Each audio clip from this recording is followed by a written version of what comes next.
Hey,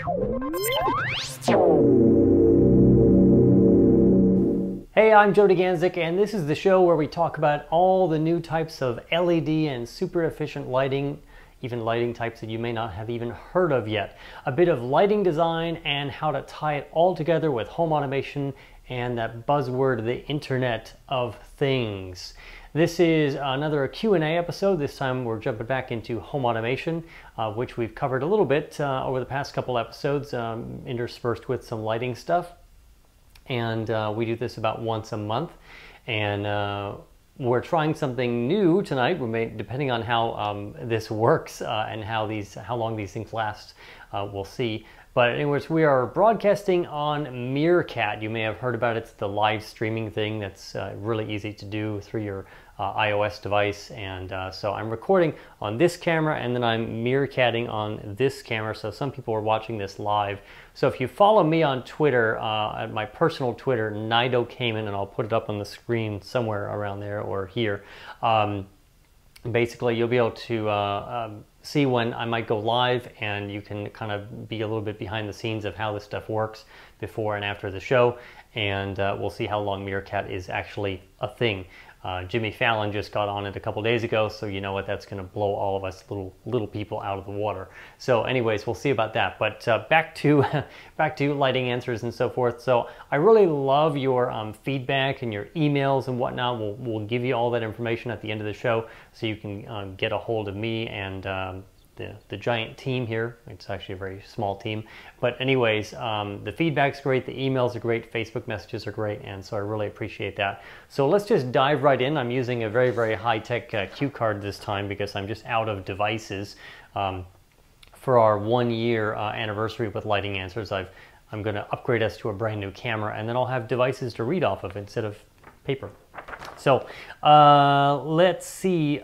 I'm going to try to do this without butchering his name, Bhavesh, and I think he's actually international. I think he's from India.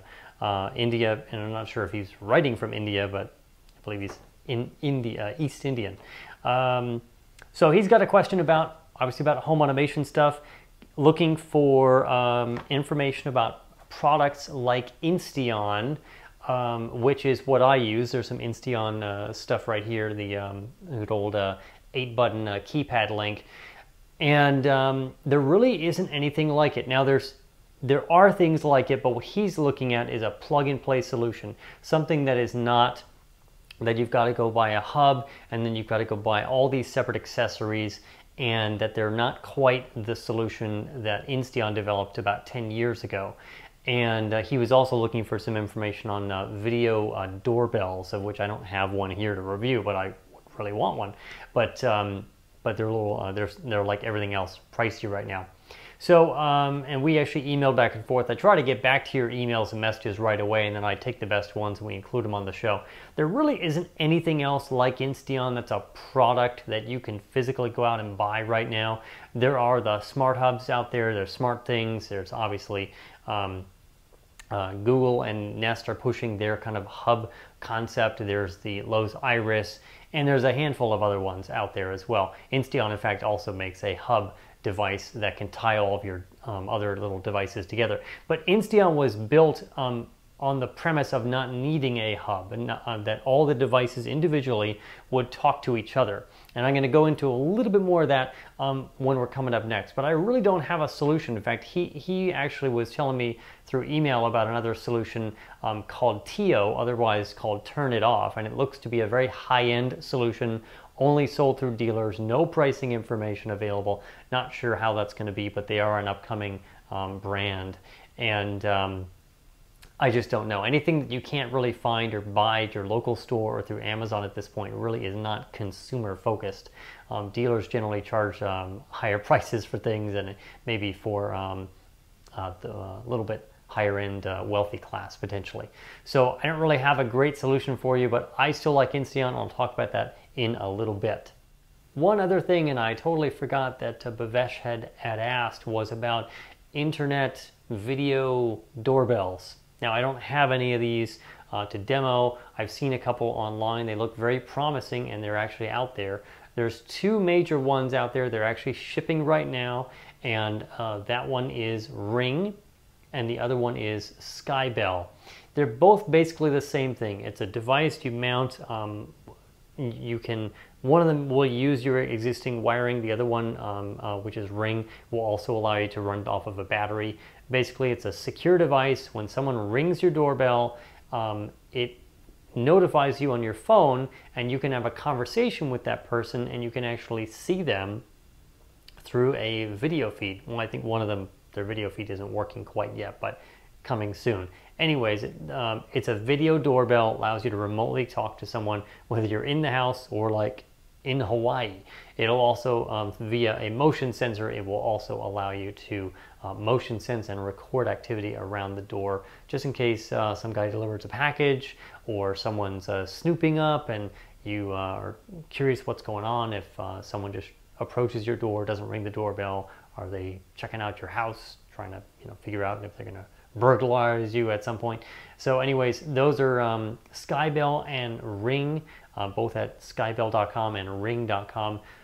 Very promising, really cool, sexy products. Both about 200 bucks. So it's kind of all these new products. 200 bucks for a doorbell, 300 bucks for a automated door lock. It's a little pricey right now for the mass market, but I think things are going to come down, and obviously the price is going to come down, and it'll be very much more affordable in the future, probably a year or two away at this point. So again, thank you for your question. M. Nash wrote in and asked about Mr. Beam's wireless lighting and Netgear Arlo cameras integrating with the Lowe's Iris system.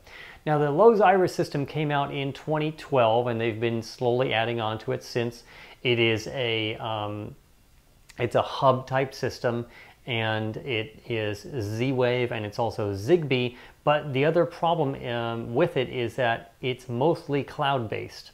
And for some of their products, they're not interoperable across different companies.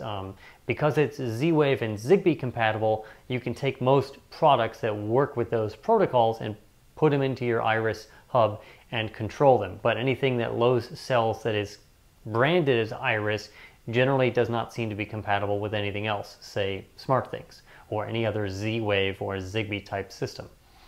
Now, he asked specifically about these two products. I didn't even know about Mr. Beams. Mr. Beams is kind of a cool cool company, and they're making these wireless connected LED lights for things such as motion sensing and outdoor lighting and even indoor lighting to a certain extent. Not really lights that are going to be comparable to like a 60-watt light bulb, but for use in different areas of your home that don't get a lot of traffic and need some special attention, closets and also outdoors for lighting. And they come on and turn off at different times and intervals, which is programmable, and they can all connect to each other and talk to each other and make the system more efficient. I'm sure we'll review it at some point, but I don't have a lot of information on that. I do know that it's their own protocol, or it's some type of Wi-Fi setup. It could even be long-range Bluetooth, but that's probably not the case. But they don't work with Iris. And the Netgear cameras don't either. The Netgear Arlo cameras are Wi-Fi based, pretty much kind of standard run-of-the-mill wireless cameras, but they're not based on any kind of home automation, Z-Wave, Zigbee kind of thing. So they're just not going to work with it. Lowe's will open up their product whenever they feel like it, and unfortunately, at this point, there's no information that I can find on it, and I don't have any insider information as to when they're going to open up certain products into it. But the best thing is keep searching through Google and keep searching on the site and see what it is. If you like the Iris, I personally, I think it's a terrible name for a home automation system. It sounds creepy. Like you've got this Iris thing looking around at you, and that's pretty, I just don't like the name, but it doesn't mean it's a bad product. Also, Iris, for advanced, anything but basic functionality, they charge you a monthly fee, which for me is also a non-starter. If I buy and own the equipment, I want to actually run it and own it myself and not pay a fee to use it. The other thing is they're kind of going after, I think, a lower segment of the market, people who are used to alarm panels and devices that just kind of look okay They're not really going for anything that's super incredible in terms of functionality. Their marketing is really lackluster, to be honest. So I think it's a Me Too product, to be honest. I don't really know how much effort Lowe's has really put into it, but some reviews do say that they have a wide variety of products that it works with, but also that could be said for, say, SmartThings, and now even the Nest through Google's acquisition of Nest. So we'll see how it turns out. I'm not a huge fan of Iris at this point, but thank you for your question. Solarize Your Life emails in, or messages or comments, whatever, and says, what happens if your internet goes down? Do you lose the ability to, say, lock and unlock your locks with August or control your lights? Well, the answer is no. But it does depend on the system that you're using. And just like I said, there are certain of these systems, and Lowe's Iris is one of them, and SmartThings is another. These systems are mostly or completely cloud-based. That means if you get out your app on your device, and just here's my wonderful device because all my devices are in use right now. If you get out your device and you do something, you run a command, it's sending the command to the cloud, and then the cloud's figuring out what to do and then sending it back to your hub, and then the hub is issuing commands, which is completely ludicrous. I want a system that's local. If I'm in the house and I'm on my own network, it should stay within my network. I shouldn't have to tell the internet to do something and then it comes back and changes my lights. So depending on the system you get, if your internet goes down, yes, you are out of luck, which is stupid.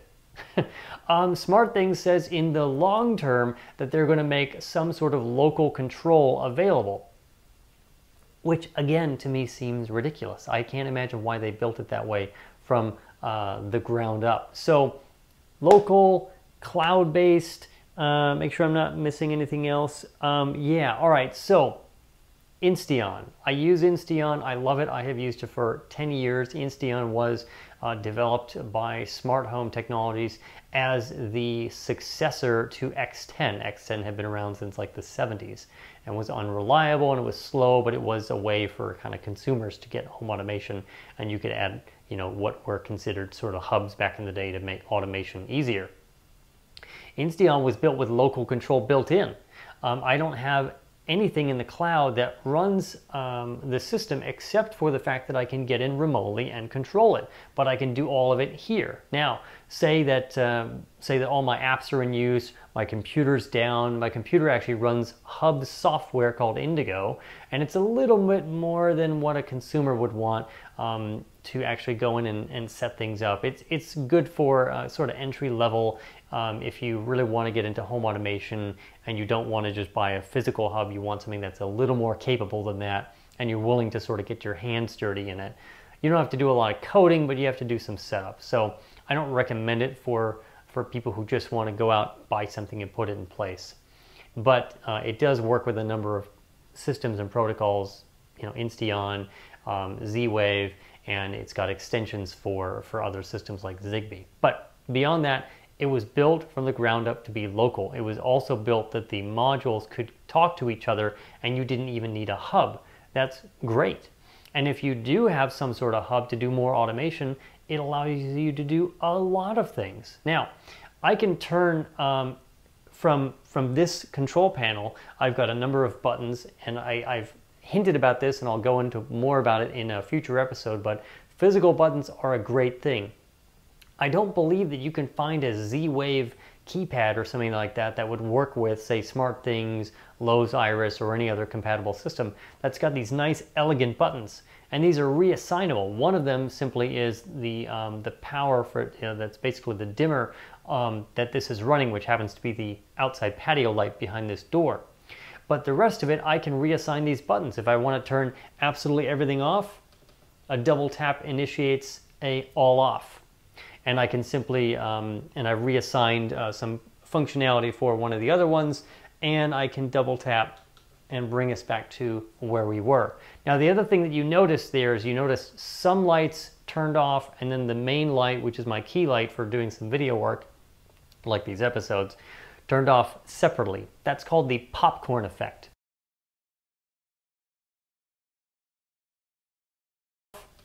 A double tap initiates a all off. And I can simply, and I've reassigned some functionality for one of the other ones, and I can double tap and bring us back to where we were. Now the other thing that you notice there is you notice some lights turned off, and then the main light, which is my key light for doing some video work, like these episodes, turned off separately. That's called the popcorn effect, because you have Insteon being controlled and then you have the Philips Hue light being controlled separately, and I'm using that simply because it's a flood bulb and it's a cheap way of getting this done. Anyways, when you have two different protocols that you're controlling on two different systems, they all don't communicate instantly, and you get this kind of popcorny type effect when you're doing on-off commands. Even when you're doing dimming and brightening, you get some weird states where not everything is operating or responding at the same time. Depending on your needs, depending on what you like, it may not be important to you. It's important to me, but I live with it for now. So local control, I did all of that. If the internet was down, I could still do all of that. Not a problem. Also, the other thing, because of Insteon's local control and local commands between modules, even if the computer's down, even if Indigo, my little hub software, is not available, a number of these commands are still going to work because they're actually directly communicating with the modules and they're not reliant on the hub to issue a nice scene command. I'm not going to go into a lot of that in this episode. We'll have a whole episode about my own home automation system and how I really use it, even beyond what I kind of demoed a couple weeks back with home automation in real life. So anyways, I hope that answers your question. Basically, some of these systems, if your internet's down, you're out of luck, at least for now, until these systems get upgraded to have local control, which in my opinion, they should have had from the get-go. But thanks for your question. Shane writes in and asks, why don't you just set everything up with an Arduino and be done with it? I may have embellished some of that. But anyways, strangely enough, over the weekend, and for those other geeks and nerds out there who were celebrating Pi Day, I was actually celebrating it by eating many different types of pie with friends. But there was a discussion about home automation that came up with some of my friends, and a few of them are actually trying to do home automation through Arduinos. And what the heck is an Arduino? Well, if you're watching this and you're into this kind of stuff, you probably know what it is. An Arduino is it's an open source system. It's basically kind of like it's not really a system on a chip, but it's a system on a small board, and it allows hobbyists and people who want to build their own devices that have sensors and to do home automation, and a tremendous amount of projects. We'll put the spelling at the bottom of the screen just in case you don't know how to say it, or actually, I'm sorry, how to spell it. So anyways, I'm not there, but there's a lot of people who are doing really cool home automation with Arduinos to do sensors and temperature sensing for better control with your thermostat, and lighting control, and room sensing, if there's presence in the room or not, and controlling a lot of those things. It's great for that. They're very inexpensive. You could literally have an Arduino device in every room spitting out data and collecting it, and kind of communicating back with the hub or with the matrix or whatever. So definitely a solution. I can't really comment on it that much. We might partner up with someone and do some interviews in the future with people who are doing that kind of thing and see what they're up to and bring that to you if there is an interest. So can't answer your question fully, or your comment, but definitely it's something to consider depending on your level of what you want to do with home automation.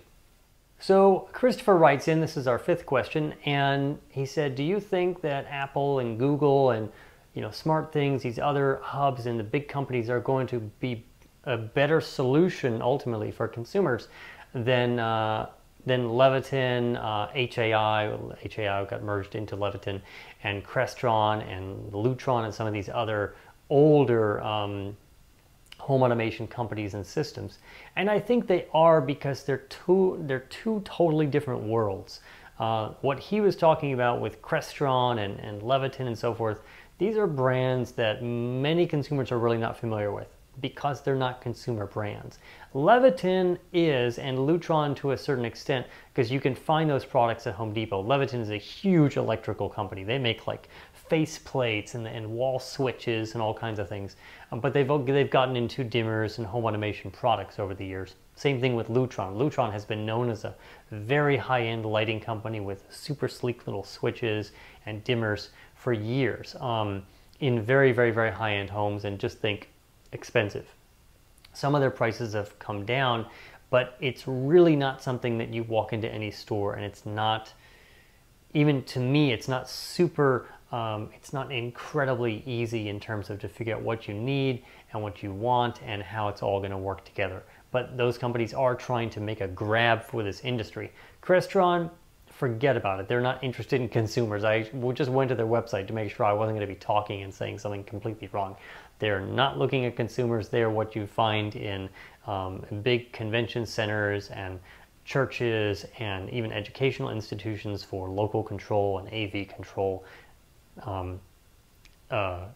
special touch screens, and it's all proprietary stuff, and it's not, you're not going to walk down to Home Depot, or you're not going to find it on Amazon and try and build yourself a home automation system. So I think that Google and Apple and the other, Apple is rumored to be making some sort of home automation products. We really don't know yet outside of HomeKit, and that's not a lot of information there either. I think that those companies are going to be successful in getting home automation out to the masses, because at the end of the day, that's where it's going, and that's really where it's at. The consumer brands are going to be known by the consumers and trusted by the consumers, but everyone else, many other companies, are trying to make a play for it because they see the potential and they want you to buy their products and they want to become known. So that's just where that is. A quick update, and so thank you for asking the question, and that's really what my opinion is on it. A quick update on things such as HomeKit. Well, I had my CES episode, which has been blowing up like crazy, like over 15,000 views just on that episode alone, which is massive. It's like a third of this channel's views. So people are antsy for anything about HomeKit because it's Apple, it's Siri, it's supposed to be the end-all, be-all, greatest thing that ever was. But most likely, Apple is going to release it, and it's going to be version 1, just like the Apple Watch, just like the original iPhone, and it's going to be great, but it's still going to require some adjustment and some refinement and whatnot. So there really has not been any news about HomeKit. Manufacturers continue to announce that they're going to have products rolled out. We didn't see anything about a HomeKit news in Apple's Spring Forward event, which I will fully admit that I was wrong about the release dates for the Apple Watch, but I was close. I just was not right. But anyways, HomeKit, I have a feeling, is going to see some additional news at WWDC and probably also in September. I wish we didn't have to wait that long, but I have a feeling it's going to be that way. Apple just released new pricing on its existing Apple TV, lowering it by $30. So what that means is they're trying to get people in the door, and we know that there's some hidden cool software about HomeKit hidden in Apple TV's software now. So we think that that's going to be, Apple TV is going to be a part of it, but there's just no there's no full details from Apple yet on exactly how it's going to work, or even if there will be an app that you can actually tap and control things, your devices through HomeKit without actually having to talk to your phone, because I think that voice control isn't always the best thing. So the Apple Watch, of course, comes out next month. Wearables in general are going to change home automation again, just like our devices have changed it, with apps and hubs and all these kind of things. You'll be able to talk to it, you'll be able to scroll it, you'll be able to use the digital crown. And this goes for all wearables. I'm not just singling out Apple. Apple's going to probably sell the most, and they're going to bring that whole category up. But at the end of the day, wearables will be very, very interesting, and there's just too much questions about it right now in terms of how that's going to affect the industry, and I already talked about that on a previous episode, so there's a link somewhere up here on the screen that you can check out that episode where I do talk about the Apple Watch. So that's it for the Apple Watch, and next topic. I wanted to just briefly touch on the August smart lock. A couple weeks ago, I got the August Connect device, and I did a whole unboxing and review of that, getting it set up and whatnot. and obviously the August had its own review as well, and kind of the installation video. The August is this guy. It allows you to remotely lock and unlock your door from either your phone or from anywhere in the world. Well, with your phone or with some sort of Bluetooth enabled device. And it's been very, very reliable. The August Connect device allows me to check it remotely, kind of demo, unlocking it, locking it, and people are freaked out. Oh, lock your door, don't unlock it from miles away. But it's really, it has been very convenient. The August is ludicrously expensive, and as soon as the additional products come out that are less costly, I am most likely going to sell the August and get some of my money back and buy one of the cheaper ones, because it's ludicrously expensive once you add, well, it's crazy by itself, but once you add the Connect, it's like $300, and that's just too much. The one thing I'll say about it, A, it has been very, very reliable, but B, saying that it's reliable, occasionally, and I'm talking about probably I can count on my own 5 fingers on one hand, that occasionally when you go to unlock it, and whether that's through the app or just manually, it may not perform the auto relock. They call it Everlock, and it's dependent on the device, not the app. And this is on a 30-second timer, so it should relock itself shortly. But occasionally, it doesn't relock itself, and that's kind of a problem. So I've sent them an email, and I've sent them my logs. Should relock itself here in another couple seconds, or it'll fail. Now it'll probably fail. Nope, there it goes. The battery's been good. I don't know if it's going to really last a year, but it's lasted 3 months thus far. I like the concept of the August and the remotely locking and unlocking your door. It's very handy when you're coming home with groceries or anything in your hands and you just don't want to bother with your keys.